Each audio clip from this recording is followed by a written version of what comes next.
अस्सलाम वालेकुम friends, drama serial सिर्फ तुम में आज की एपिसोड में अबीर सोई होती है। हनान उसके पास आता है, बहाने से उसे उठाने की कोशिश करता है लेकिन अबीर नहीं उठती। फिर वो जान के अपने जूते ज़ोर से ज़मीन पर फेंकता है। एकदम अबीर डर के उठ जाती है और अबीर कहती है कि आपने लगता है कसम खाई है कि मुझे सुकून से सोने नहीं देना। हनान कहता है कि नहीं, मैं तो कहीं जा रहा था, तैयार होना था, जूते नीचे गिर गए तो आप उठ गई। तो वो कहती है कि कहाँ जा रहे हैं आप? तो वो कहता है कि मैं अकेला नहीं जा रहा, हम दोनों जा रहे हैं, चलो हम दोनों लंच करने जा रहे हैं बाहर। अबीर कहती है कि अपनी मर्ज़ी से ही फ़ैसला कर लिया, मैंने तो नहीं कहा मैंने लंच करने जाना है। हनान कहता है कि मुझे पता है कि मैं आपको कहूँगा तो आप कभी इनकार नहीं करेंगी, जल्दी से तैयार होकर नीचे आ जाए, मैं गैराज में आपका इंतज़ार कर रहा हूँ। अबीर कहती है अच्छा भाई ठीक है, मैं आ रही हूँ।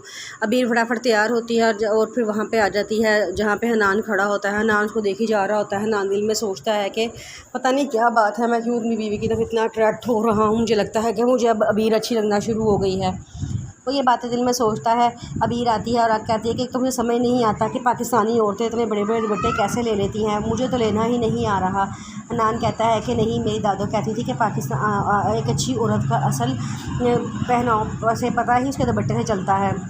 अबीर कहती है कि अच्छा अगर दादो ने ऐसे कहा है फिर तो ये बहुत अच्छी बात है, मैं तो लाजमी इतना दुपट्टा सही करके लूँगी। और वो दुपट्टा ले लेती है और हनान खुश हो जाता है, कहता है कि अगर आप नहीं भी चाहती तो कोई मसला नहीं है। लेकिन वो कहती है कि नहीं, आप तो मेरे हस्बैंड है ना, आपको मुझे कहना चाहिए था कि आपको लाजमी लेना चाहिए, लेकिन आप कह रहे हैं चलो कोई बात नहीं, खैर हम चलते हैं। फिर उसके बाद हनान भाग के जाता है, गाड़ी का दरवाज़ा खोलता है और अबीर उसके अंदर बैठ जाती है। रास्ते में हनान कहता है कि हमें समझ नहीं आता कि हम अब कब तक कैसे रहेंगे। अबीर कहती है कि क्यों, आप क्या कोई मसला है? तो वो कहता है कि नहीं, मसले वाली बात नहीं है, हम दोनों को एक दूसरे को एक्सेप्ट कर लेना चाहिए। लेकिन अबीर कहती है कि हाँ ऐसा हमें करना चाहिए क्योंकि इससे दादो खुश होंगी। हनान कहता है तो क्या आप खुश नहीं होंगी? अबीर कहती है पता नहीं। ये कह के वो सारे रास्ते खामोशी से टाइम गुजार देती है। हनान कहता है कि आप इतना खामोश क्यों हैं, ऐसा मैंने क्या कह दिया है जो आप बिल्कुल चुप हैं, आपने कोई बात नहीं की अब तक। अबीर कहती है कि कुछ भी नहीं, बस मुझे सारा की तरह लंबी लंबी कहानियाँ सुनानी नहीं आती। हनान ये बात सुन के हंसना शुरू होता है, अबीर भी हंसना शुरू रहती है। दोनों होटल में चले जाते हैं। वहाँ जाकर देखते हैं कि हमज़ा भी वहाँ पहले से ही बैठा होता है और वो कब से अबीर को घूरे जा रहा होता है। हनान को ये बात बहुत बुरी लगती है। वो हमज़ा के पास जाता है और जाके कहता है कि तुम क्यों मेरी बीवी को घूरे जा रहे हो, मेरी बीवी को घूरना बंद करो। वो कहता है मैं तुम्हारी बीवी को क्यों घूरूँगा, अगर मुझे वो इतनी पसंद होती ना तो मैं शादी की रात दो छोड़ कर ही ना जाता, और वैसे भी वो इस काबिल नहीं है कि उसको देखा जाए। आगे से वो कहता है कि तो फिर तुम क्यों इतनी देर से उसको बैठे घूर रहे हो? हमज़ा कहता है कि यार तुम किस तरह की बातें कर रहे हो, मैं उसको क्यों घूरूँगा, वो मेरे काबिल नहीं है, वो मेरे स्टेटस की नहीं है, ना ही वो मेरे लायक है। हनान कहता है वो जिस लायक है जिस लायक नहीं है ये तो बाद में पता चलेगा, लेकिन तुम मुझे ये बताओ कि आज तो तुम्हारी शादी का दूसरा दिन है, क्या ससुराल वालों ने तुम्हें नाश्ता नहीं कराया जो तुम यहाँ पे आ गए हो? वो कहता है कि बकवास बंद करो।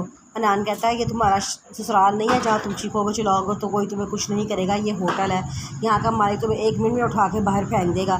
आगे से हमज़ा कहता है कि तुम जाओ यहाँ से, मैं तुम्हारी बीवी को नहीं घूर रहा। लेकिन वो कहता है कि तुम अपनी बीवी के पास जाना चाहिए, आज तुम्हारी शादी का दूसरा दिन है, उसके पास जाओ, उसके साथ टाइम स्पेंड करो। हमज़ा कहता है मेरी मर्ज़ी, तुम कौन होते हो ये सब बातें करने वाले, तुम जाओ अपनी जगह पे जाके खाना खाओ अपनी सो कॉल्ड बीवी के साथ। हनान को बड़ा गुस्सा आता है, वो उठ के वहाँ चला जाता है। अबीर उससे पूछते क्या तुमसे बहस कर रहा था? हनान कहता है नहीं, बहस नहीं कर रहा था, सिर्फ अपनी फ्रस्ट्रेशन निकाल रहा था। अबीर कहती है अच्छा चलो अब तुम खाना खाओ आराम से, फिर हम चलते हैं। फिर वो दोनों खाना खा के चले जाते हैं, लेकिन हमज़ा को सारी बातें याद आ रही होती हैं जो हनान ने उसे कही थी। फिर हमज़ा की मामा उसे फ़ोन करती हैं और कहती हैं कि बेटे आज रात दावत में हमारे घर आ जाओ। हमज़ा बहुत इनकार करता है, लेकिन मामा कहती हैं मैंने आज तुम्हारी पसंद के सारे खाने बनवाए हैं और तुम प्लीज़ आओ, अपनी बीवी को भी लेकर आना। तो कहता है कि मामा वो तो कभी भी नहीं आएगी। तो उसकी मम्मा कहती है चलो तुम वो ना आए, कम से कम तुम तो आओ ना। तो हमज़ा कहता है अच्छा चलो ठीक है, मैं देखता हूँ।